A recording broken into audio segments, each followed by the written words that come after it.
90% వ్యవసాయ ఆధారితమైనటువంటి రాయచోటి నియోజకవర్గంలో రైతుల ఆశయాల కోసం పనిచేసిన ప్రభుత్వం జగన్మోహన్ రెడ్డి గారి ప్రభుత్వం, అంతకుముందు రాజశేఖర్ గారి ప్రభుత్వం. రెస్కోలో ఉన్నప్పుడు ఒక ట్రాన్స్ఫార్మర్ తీసుకోవాలంటే సామాన్యమైన వాళ్ళు సాధ్యపడేది కాదు. ఎవరైతే ఎక్కువ రౌడీజం చేస్తారో వాళ్ళకి ట్రాన్స్ఫార్మర్ వచ్చేది. అటువంటి పరిస్థితి నుంచి గౌరవ రాజశేఖర్ గారి పీరియడ్లో రైతులకు ఎంతో మందికి ట్రాన్స్ఫార్మర్ ఇవ్వడం జరిగింది.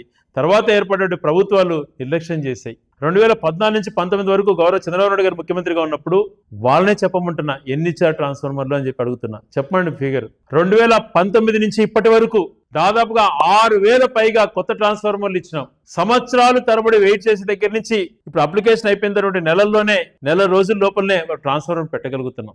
6,500 కొత్త కనెక్షన్లు ఇవ్వగలిగినాము ఈ నియోజకవర్గంలో అంటే సామాన్య విషయమా అని చెప్పి ఒకసారి ఆలోచన చేయమంటున్నా. అలాగే లో వోల్టేజ్తో సతమతమైనటువంటి పరిస్థితులలో గాలివీడు ఏరియాలలో 132 kV సబ్స్టేషన్ నిర్మించడమే కాకుండా ఆ నిర్మించేటప్పుడు ఆలస్యం అవుతుంది అని చెప్పి వేరే చోటు దగ్గర నుంచి 30 లక్షలు ఖర్చు పెట్టి ఇరిగేషన్కి సంబంధించిన సబ్స్టేషన్ ఉంటే దాన్ని సబ్సిడైజ్ చేశాం.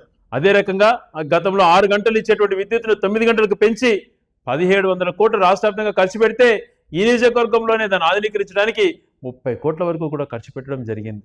ఎన్నో రకాలుగా సబ్స్టేషన్ 132 kV సబ్స్టేషన్ గాలివీడు నిర్మించడం అయితేనేమి, 33 kV సబ్స్టేషన్స్ రామాపురం మండలంలో పొత్తుకూరుపల్లె కానీ, సుద్దమల గ్రామంలో కానీ, అలాగే నారాయణరెడ్డి గారి పల్లెలో కొత్త సబ్స్టేషన్స్ ప్రారంభించుకున్నాం.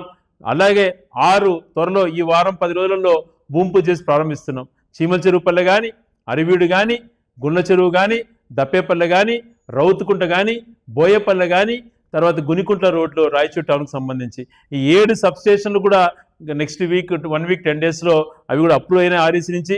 ఈ సబ్స్టేషన్స్ కూడా మనము పని ప్రారంభించుకొని నెలల తరబడిలోనే అవి కూడా కంప్లీట్ చేయగలుగుతాం. అదే రకంగా ఇళ్లపైన వెళ్ళేటువంటి వైర్లు కూడా ఎన్నో రకాలుగా చాలా మాత్రం గడపడ ప్రోగ్రాంలో కూడా మార్చడం జరిగింది. మిగిలిన ఉండేటివన్నీ కూడా 4 కోట్ల రూపాయలు శాంక్షన్ అయ్యింది. త్వరలో అవి కూడా రాయచోటి టౌన్లో ఏదైతే ఇళ్లపైన మెయిన్ 32 kV లైన్ పోతుందో ఇది మార్చడంతో పాటు ఏదైతే గాలివీడులో చెప్పారో గురాలమిట్ట ఇక్కడ కూడా ఎన్ని శాంక్షన్స్ అయినాయి, ఎక్కడైతే పల్లెల్లో ఇబ్బందులు పడుతున్నారో రైతులు అవి కూడా ఆ లైన్లు మార్చే విధంగా కూడా దాన్ని కూడా ఫండ్స్ శాంక్షన్ చేయించుకోవడం జరిగింది. విద్యుత్తులో గతంలో ఉన్నటువంటి దానికన్నా ఇప్పుడు ఎన్ని రకాలుగా మేలు చేసామో ఒకసారి ఆలోచన చేయమంటున్నాను. అలాగే ఎగ్జిస్టింగ్ సబ్స్టేషన్స్లో ప్రతి ఒక్కటి కూడా అంతకుముందు ఉన్నటువంటి ఫీడర్స్కి అడిషనల్ ఫీడర్స్ యాడ్ చేయడమే కాకుండా అడిషనల్ లోడ్స్ కూడా ప్రతి దాంట్లో కూడా క్రియేట్ చేయడం జరిగింది. ఇంతగా ఖర్చు పెట్టి చేస్తే ఈ ప్రభుత్వం మీకు ఏం చేసింది అని చెప్పి ప్రశ్నించే వాళ్ళను ఒక్కసారి విద్యుత్ గురించి మీకు మాతో చర్చ జరపడానికి మీరు సిద్ధమా అని చెప్పి మేము అడుగుతున్నాను.